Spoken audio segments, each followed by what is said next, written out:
오늘 말씀 제목은 마가 요한으로 란 제목으로 드리도록 하겠습니다. 지난 주일 저희들 예루살렘에서 모여서 열렸던 최초의 교회 공회에 대해서 말씀을 나누었습니다. 예루살렘 공회에서 구원은 오직 예수 그리스도를 믿음으로 말미암는다라는 교리가 공식적으로 채택이 되었습니다. 예수 그리스도를 믿는 믿음 외에 그 어떠한 것도 구원을 위한 전제 조건이 될 수 없다라는 것이죠. 그러므로 안디옥의 지도자들은 교회로 돌아와서 성도들에게 회의 결과를 아주 기쁘게 보고할 수 있었습니다. 결과적으로 안디옥 교회는 교리적으로 안정을 되찾게 되고 수적으로 다시 더욱더 크게 부흥성장해 가게 됩니다. 그러던 어느 날이었어요. 사도 바울이 지난번 전도여행, 곧 흔히 이걸 제1차 세계 전도여행 아니면 선교여행 이렇게 부르죠. 지난번 선교여행 때 세워졌던 교회들을 생각을 해보게 되었습니다. 여러분 지도를 보시면 아래 푸른 색깔로 해가지고 안디옥을 떠나가지고 지중해 바로 그 부분에 있는 구브로라는 섬으로 들어가서 그곳에서 유일로 밤빌리아로 쭉 올라가서 더베까지 가서 더베에서 다시 이제 빨간 줄을 타고 다시 돌아오는 그런 여정이죠. 이게 1차 전도 여행이 되겠습니다. 이 전도 여행 때 이곳저곳에 세워진 교회들을 생각하면서 지금도 그 교회들이 잘 자라고 있을까? 혹시 그릇된 가르침에 현혹되지는 않았을까? 이방 종교의 핍박을 잘 견디고 있을까? 혹은 그러한 교회들에게 지금 당장 필요한 것이 있지 않을까? 이런 생각 속에서 바울이 바나바에게 자기의 생각을 나누게 되고 그들은 선교 교회들을 빠른 시일 내에 다시 방문하기로 합의를 하게 됩니다. 거기까지는 모든 것이 다 좋아 보였습니다. 그런데 바나바가 마가 요한을 두 번째 전도 여행에 데려갔으면 좋겠다라고 말을 하는 순간 바울이 얼굴을 붉히면서 강력하게 반대를 합니다. 그렇다면 왜 바울이 마가 요한을 두 번째 전도 여행에 데려가는 것을 그토록 강력하게 반대를 했던 것일까? 그 이유는 지난번 여행 때 마가 요한이 중도의 선교단을 떠나버렸어요. 밤빌리아라는 곳에서.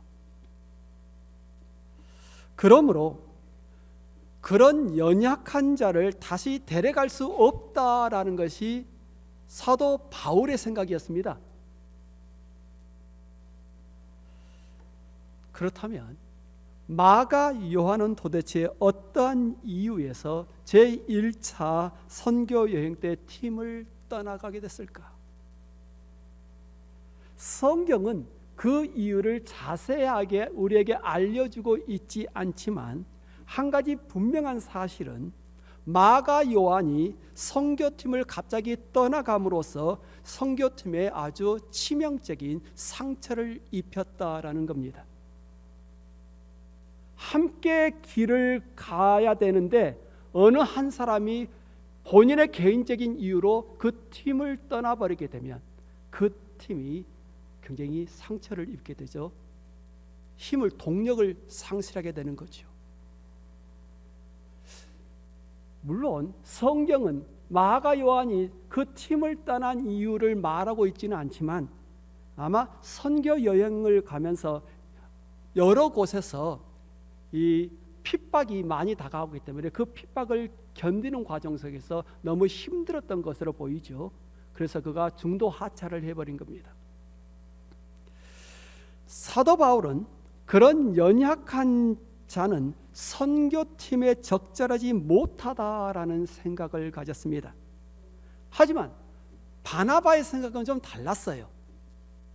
설령 마가 요한이 첫 선교 여행 때 선교팀에 큰 상처를 안겼다 해도 지난날 자신의 행동을 크게 후회하고서 선교팀에 다시 합류하고 싶어 하니 그에게 다시 한번 기회를 주는 것이 좋지 않겠느냐 하는 것이 바나바의 생각이었어요. 성도 여러분, 만약 여러분들이 바나바와 바울이라면 어느 쪽의 생각에 동의하시겠습니까? 선교팀에게 상처를 입히고 떠나간 마가 요한을 두 번째 선교 여행에 데려가는 것이 좋습니까? 아니면 그런 사람 데려가지 않는 게 좋습니까? 여러분은 어떤 생각이에요? 아니, 여러분들이라면 어떻게 하시겠습니까?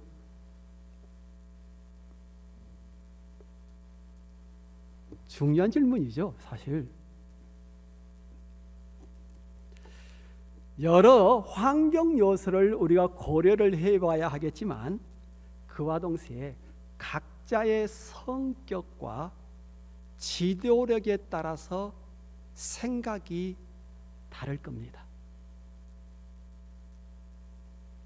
마가 요한이 왜 떠났느냐 하는 것도 중요하지만 그를 바라보는 또한 그를 대하는 각자의 성격과 리더십, 지도력에 따라서 그 사람에 대해서 어떻게 말을 하느냐가 달라진다는 이야기예요. 선교학자 랄프 윈터이라는 분이 지도력을 두 유형으로 분류해 놓고 있습니다. 하나는 모달리티 리더십이고 다른 하나는 소달리티 리더십입니다. 이 모달리티 리더십은 근본적으로 사람 중심적이어서 공동체 안에 있는 사람들을 섬기는 데 초점을 두고 있습니다. 공동체의 화평과 일치를 가장 큰 가치로 삼고 사람의 됨됨이를 행함보다 더 중요하게 여깁니다. 곧 being의 문제가 doing의 문제보다 더 우선시된다라는 거예요. 또한 이러한 지도력 아래서는 징계라는 것은 서로 간이 서로 심하게 충돌할 때를 제외하고는 엄격하게 적용이 되지 않습니다. 이게 바로 모달리티 리더십이라는 거예요. 그와 반면에 이 소달리티 리더십은 과업과 목표 지향적입니다. 사람의 가치를 중요시 여기긴 하지만 그것보다는 사람의 자질, 곧 사람이 공동체의 목표를 성취하는 데 있어서 기여도를 더욱더 중요시 여깁니다. 이러한 지도력 아래서는 징계가 아주 엄격하게 적용이 되는데 어떤 사람이 무능하여서 목표 달성에 도움이 되지 않거나 도움을 줄 의지가 없는 것으로 판단되면 과감하게 그 사람을 징계를 하게 되지요. 그래서 이 지도력은 됨됨이, 사람 됨됨이보다는 행함을 중요시 여기게 되겠죠. 그 사람의 being의 문제보다 사람의 doing, achievement, 어떤 것을 지금 성취를 했느냐를 더 중시한다라는 거죠.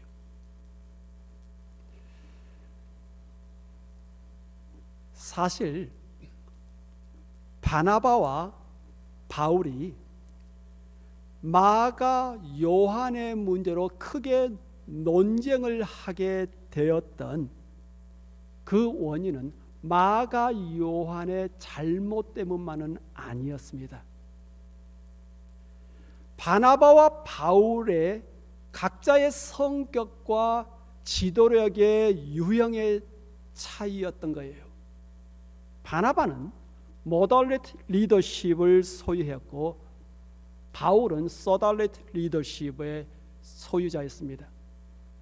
그래서 인간 관계를 중시 여겼던 바나바는 마가 요한이란 사람의 그 자체를 중시해서 그가 지난날 실수를 했다 할지라도 후회하고 다시 선교팀에 함께하고 싶어 한다면 그에게 기회를 주어야 한다라는 생각이었던 겁니다.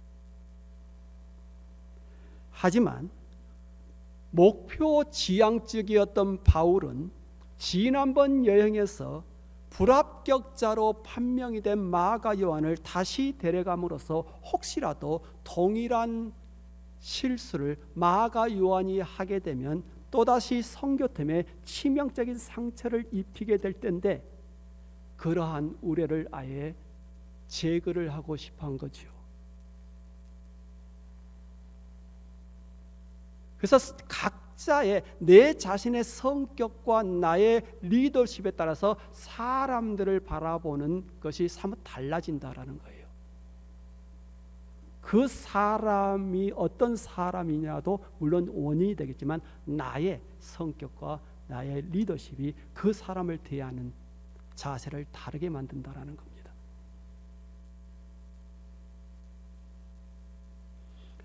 참조로 바울은 목표 지향적인 성격을 아주 확고하게 가졌는데 특별히 젊었을 때, 하지만 훗날에 그가 이제 연로에 가면서 이 소달레트 리더십보다는 모달레트 리더십을 더욱더 강하게 나타내게 됩니다.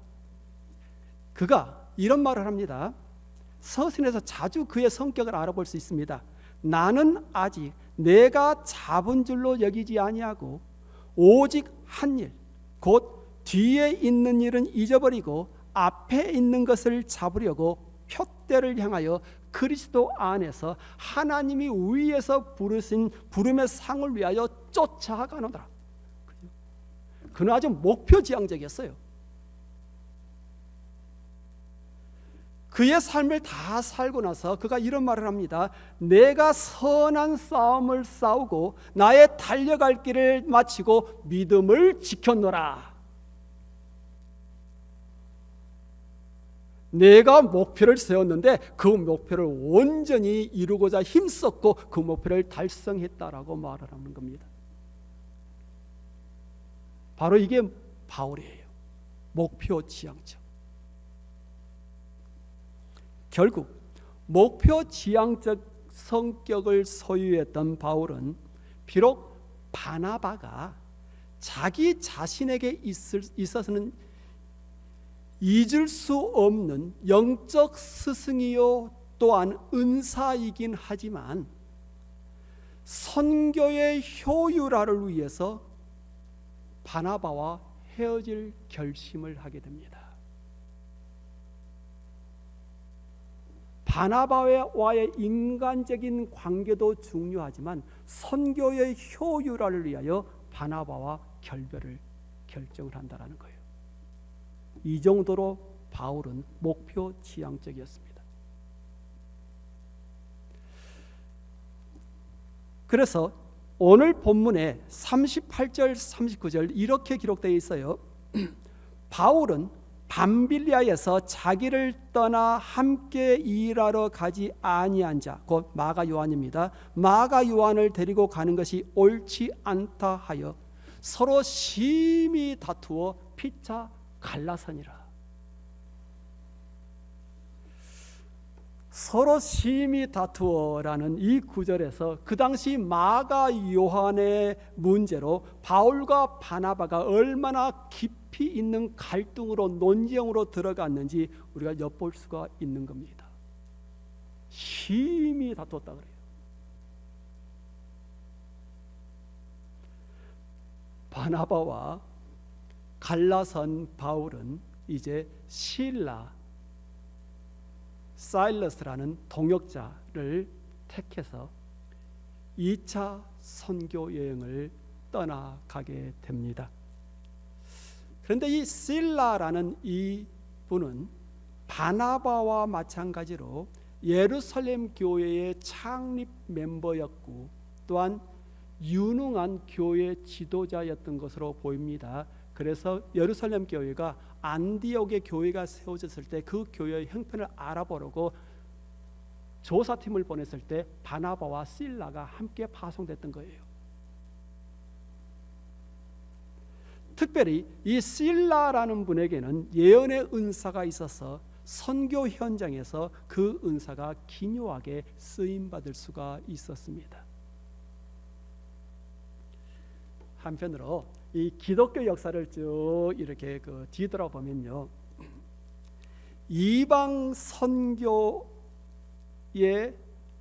곧 이방 세계에 복음을 전파하고자 하나님께서 사용하신 지도력은 모달리티보다는 소달리티 리더십이 더욱더 강해 보여요. 사실 선교라는 것은 사단 마귀와의 영적인 아주 치열한 전투를 치르는 현장입니다. 그래서 훈련되지 못하고 소명의식이 분명치 못하며 연약한 사람이 그런 영적 전투에서 승리할 수는 없는 거죠.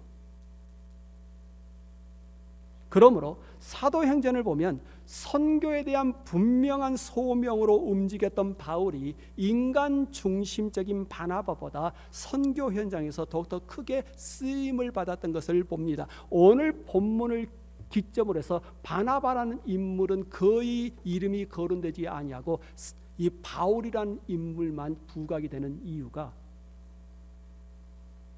선교 현장에서는 바울과 같은 리더십이 더욱더 크게 쓰임받기 때문이죠. 그리고 오늘날에도 선교 현장에서 활발하게 활동하는 교회들과 선교 단체들 역시도 주로 소달레트 리더십, 바울과 같은 리더십에 의해서 운영이 되고 있습니다. 하지만 그렇다고 해서 모달리티 리더십이 불필요한 것이냐? 그건 아닌 거죠. 사람 중심적이고 관계 중심적인 바나바와 같은 리더십, 곧 모달리티 리더십은 로컬 처치들, 이 지역 교회들에서 아주 필요합니다. 지역 교회는 주로 인간 관계에 의해서 유지되고 또한 성장해 가기 때문에 그렇죠. 지역교회 목회자들이나 지도자들은 바나바처럼 사람을 껴안을 줄 알아야 합니다. 실패한 자를 격려하고 고민에 빠진 자의 이야기를 들어주며 문제를 함께 해결해 가야 합니다.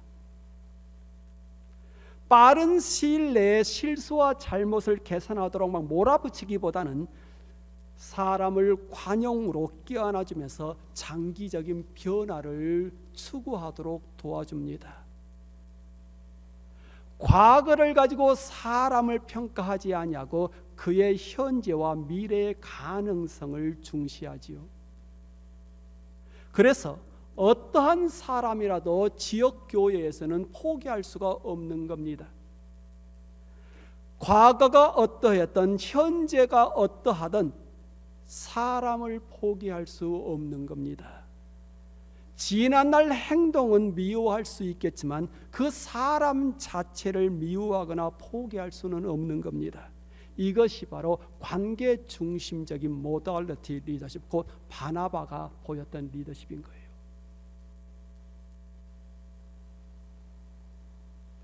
자, 소달리티 리더십과 모달리티 리더십을 두고서 어떤 것이 옳고 그른지 이걸 평가한다는 것은 굉장히 어려워요. 왜냐하면 상황에 따라서 필요한 리더십이 있기 때문에 그러는 겁니다.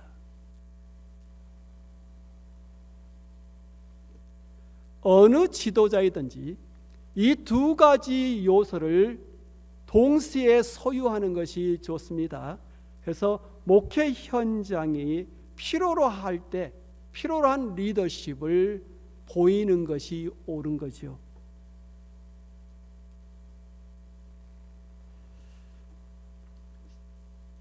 실로 위대한 교회의 지도자들이었던 바나바와 바울이 심히 다투고 결별을 하고서 별도로 선교팀을 꾸려 여행을 떠나게 됩니다. 바나바는 마가 요한을 데리고 구브로로 가고, 여러분 지도에 보면 이 빨간색으로 제가 칠해놨습니다. 바나바가 안디옥을 출발해서 구브로 섬으로 들어갔다가 이제 그의 행로가 어찌 된지는 아무도 몰라요. 왜냐? 성경이 기록을 해놓고 있지 않기 때문에. 그래서 제가 퀘션 마크를 딱 붙여놨습니다. 하지만 바나바는 계속해서 선교를 했어요. 바울은 실라를 택해서 이제 위쪽으로 해서 수리아로 그리고 갈라디아로 그는 여행을 떠나갑니다. 두 분의 결별을 나쁘게 평가하면 견해 차이를 좁히지 못해 그들이 찢어졌다라는 겁니다. 그죠? 나쁘게 평가하면. 하지만 좋게 보면 각자의 지도력에 따라 별도의 선교팀을 꾸려 선교를 하는 것이 유익하다고, 곧 선교의 효율화를 위하여 결별을 선택을 한 겁니다. 저는 개인적으로 후자의 생각을 좋아합니다. 선교의 효율을 위해서 각자 결별을 선택을 했다. 마가 요한의 문제에 대해서는 견해 차이를 좁히지 못했지만 그 두 분은 계획했던 선교 여행을 포기하지 않고 계속 추진을 했기 때문에 그렇습니다. 각자의 성격과 지도력에 맞게 선교팀을 꾸려서 선교를 진행하는 것이 효과적이었기 때문에 그러는 거죠. 또한 우리가 이 두 분의 선교에서 눈여겨보아야 될 부분이 뭐냐면, 그 두 분은 마가 요한의 문제로 갈라서기는 했지만 서로에 대해서 악한 감정을 갖지를 않았다라는 겁니다. 그들은 각자의 성격과 지도력을 중시했고 서로의 선교를 또한 존중을 했습니다. 그래서 선교 여행을 하면서 그들은 각자 다른 지역에서 선교 활동을 펼쳤지만 필요할 때는 같은 지역에서 같이 협력을 했던 것을 성경에서 찾아보게 됩니다. 고린도전서 9장 6절 사도 바울이 이런 말을 합니다. 어찌 나와 바나바만 일하지 아니할 권리가 없겠느냐. 이것은 제2차 선교 여행 때 유럽으로 들어가는 관문인 아케아 지방과 그리고 마게도니아 지방에서 바울과 바나바가 함께 사역을 하고 있을 때, 그때 이 사도 바울의 서신이 갔던 거죠. 고린도 교회에. 각자의 지도력 스타일의 다름을 인정하면서도 그것 때문에 잠시 갈등을 빚기도 하지만 선교 현장에서는 서로 협력할 줄 알았던 바나바와 바울, 참 부러운 분들이에요.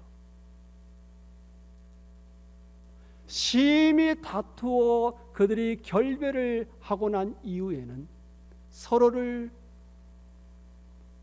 향한 원한을 갖지 아니하고 하나님의 선교를 위해서 마음을 합치는 것, 정말 큰 인물들이었습니다.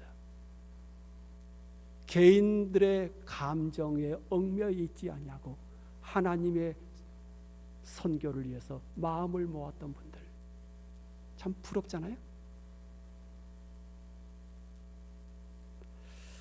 주님과 주님의 교회를 위해 중요한 것이 무엇인지를 알고 협력을 했던 분들이죠.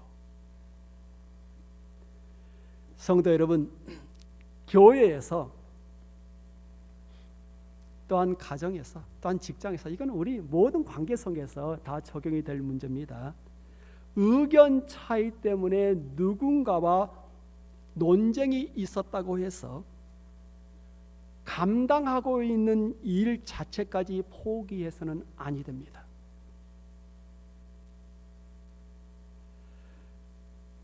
어떤 사람의 견해를 받아줄 수 없다고 해서 그 사람으로부터 등을 돌린다든지 자신이 감당하고 있는 일을 소홀히 해서는 아니 됩니다.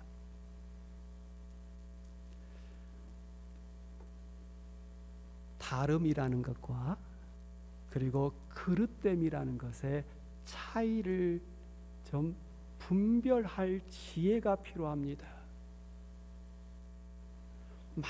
많은 경우 사실 다투는 것이 다르다라는 것을 인정하지 못하고 나와 다른 것을 틀리다라고 말을 하기 때문에 심한 논쟁이 일어납니다. 갈등이 일어납니다. 다툼의 거의 대부분이 이 오류에서 빚어집니다. 다름과 그릇됨, 이 차이를 분별을 못해요. 다른 것은 다르다, 그릇된 것은 그릇다라고 볼 수 있는 지혜가 필요합니다. 그래서 우리에게 기도가 필요합니다. 하나님, 현재 나의 생각이 옳은 겁니까? 저 사람을 향한 나의 감정이 옳은 겁니까? 주님이시라면 어떻게 하시겠습니까?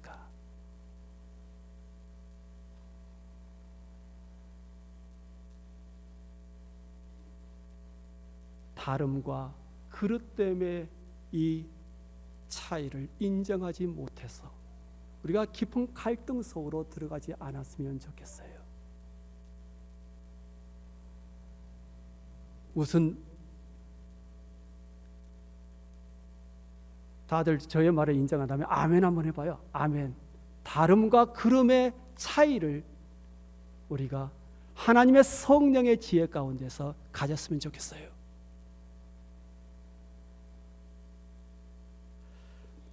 어느 날 갈릴리 나사렛이란 동네에 조그마한 한 목공소에서 이 연장들의 회의가 열렸습니다. 사회는 평소처럼 망치가 맡았어요. 그래서 꽝꽝 망치가 소리를 내며 회의를 개최를 했습니다. 그런데 대화가 진행되다 보니까 갑자기 몇몇이 반기를 들면서 망치에게 불만을 토로합니다. 망치는 항상 깨고 부수는 자요 늘 소란만 피우는 자니 그는 즉시 그 자리에서 내려와야 합니다. 그러자 열을 받은 망치가 이렇게 대꾸를 합니다. 아, 좋습니다. 나 역시 사회자로서 부족한 나의 결점을 인정하니 이 자리를 떠나겠습니다. 하지만 우리 공동체의 안녕을 위해 나와 함께 떠날 자가 있는데 그는 바로 대패입니다. 왜냐하면 대패가 하는 일은 깊이가 없고 늘 남의 껍질만 벗기기 때문입니다. 여기서 껍질이란 것은 허물만 지적한다는 이야기죠. 한동안 머리를 푹 숙이고 있던 대패가 고개를 탁 쳐들더니 이렇게 대꾸합니다. 그럼 나뿐만 아니라 줄자도 함께 나가야 합니다. 줄자는 자기만 옳은 듯 항상 남을 평가하기에 모두에게 덕이 되지 않습니다.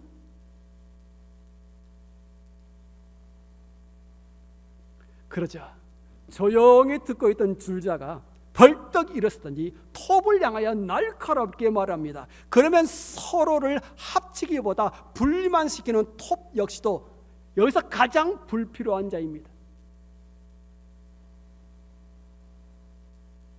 그때 톱도 질세라 이렇게 응수를 합니다. 아, 그럼 샌페이퍼죠. 사포. 너도 너무 거칠어.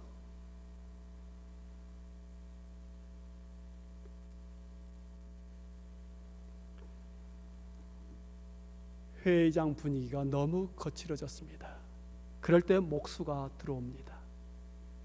험악한 분위기에도 불구하고 아랑곳하지 않고 그는 목재를 작업 선반 위에 올려놓더니 자를 가지고 목재의 길이를 잽니다. 그리고 톱을 가지고 그것을 자르고 망치를 가지고 못을 박으며 목재를 이리저리 조립을 합니다. 모든 걸 다 조립을 하고 나서 이제 대패를 가지고 튀어나온 부분을 그가 켭니다. 그리고 사포를 가지고 작품의 표면을 잘 마무리를 짓습니다. 그랬더니 아주 훌륭한 설교단이 만들어졌더라는 거죠.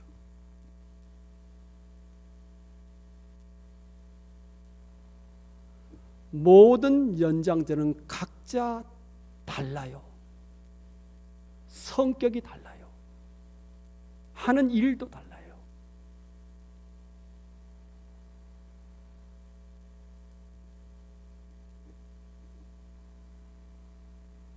하지만 모두가 달라도 목수는 각자의 개성을 충분히 이용해서 본인이 원하는 작품을 만들어내는 겁니다. 부부지간에 성격 차이 때문에 숱한 갈등이 있죠. 하물며 남남의 사람들이 교회에 모였으니 얼마나 많은 견해 차이가 있겠습니까? 믿음의 분량도 다르고 자라온 삶의 배경도 다릅니다. 그래서 생각하는 바가 다르고 추구하는 바가 다릅니다. 그런데 이토록 다양한 사람들이 모인 교회 안에서 내 생각만 옳다고 주장한다면 그 교회가 어떻게 되겠습니까? 타인의 성격이나 또한 신앙 습관을 잘못되었다고 하지 말고 참 개성적이네, 참 독특하네, 아니면 참 창조적이네, 이런 눈으로 각자를 바라본다면 아름다운 공동체를 이루게 될 거예요. 나와 다른 사람들 참 독특하다, 개성적이다, 나에겐 볼 수 없는 참 창조적인 모습이다. 사도 바울은 한때 마가 요한을 꺼려했지만 훗날 그를 선교 현장에서 너무나 귀한 존재로 인정을 하지요. 그래서 그의 서신 몇 곳에서 사도 요한에 대한 이름이 나오는데요. 골로새서 4장 10절에서 11절, 나와 함께 갇힌 아리스다고와 바나바의 생질 마가와, 바로 이야기에 바나바의 생질 마가가 마가 요한입니다. 그리고 유스도라 하는 예수도 너희에게 문안하니. 마가 요한이 사도 바울과 함께 선교 여행을 추진했다라는 거예요. 함께 갇히기도 하고 훗날에 그의 마지막 서신이라고 보이는 디모데후서, 너가 올 때 마가를 데리고 와라. 그 추운 감옥에서, 로마 감옥에서 가장 보고 싶어한 사람이 있었는데 그 중에 하나가 마가 요한이었다는 거예요. 저가 나의 일에 유익하니라.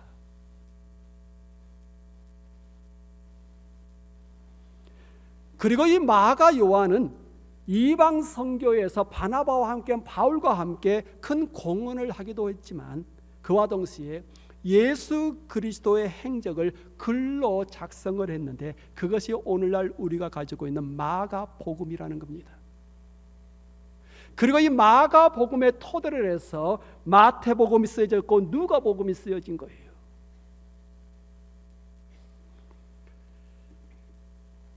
교회는 뚜렷한 소명감으로 뒤를 돌아보지 않고 앞으로 진군해 나가는 사도 바울도 필요하지만 그와 동시에 연약하고 한때 변절자였던 마가 요한을 품어준 위로의 아들 바나바도 필요합니다. 성도 여러분, 그렇다면 우리는 어느 유형에 속한 사람입니까? 바울입니까? 바나바입니까? 한번 깊게 생각을 해보시기를 바랍니다. 함께 기도합니다. 주 하나님, 옳고 그름의 논리 속에서 다른 성도들을 바라보거나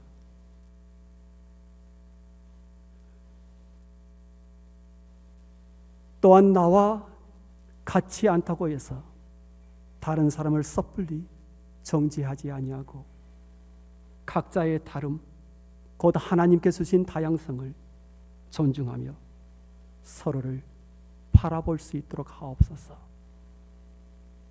물론 우리에게 사도 바울과 같은 목표 지향적인 그러한 우리의 모습도 필요하겠지만 우리와 전혀 다른 사람들, 함께 가기 힘든 사람도 우리가 품어줄 수 있는 그런 위로의 아들 바나바와 같은 그런 모습도 필요할 겁니다. 마가 요한, 그가 하나님께 그렇게 쓰임받을 수 있었던 것은 바로 사도 바울이 있었기 때문이고 그와 동시에 사도 바나바가 있었기 때문입니다. 주 하나님, 마가 요한, 우리 주변에 있는 마가 요한들 우리가 어떻게 바라봐야 하는지 다시 한번 깊게 생각할 수 있는 그런 시간이 되기를 원하고 예수 그리스도 이름으로 기도합니다. 아멘.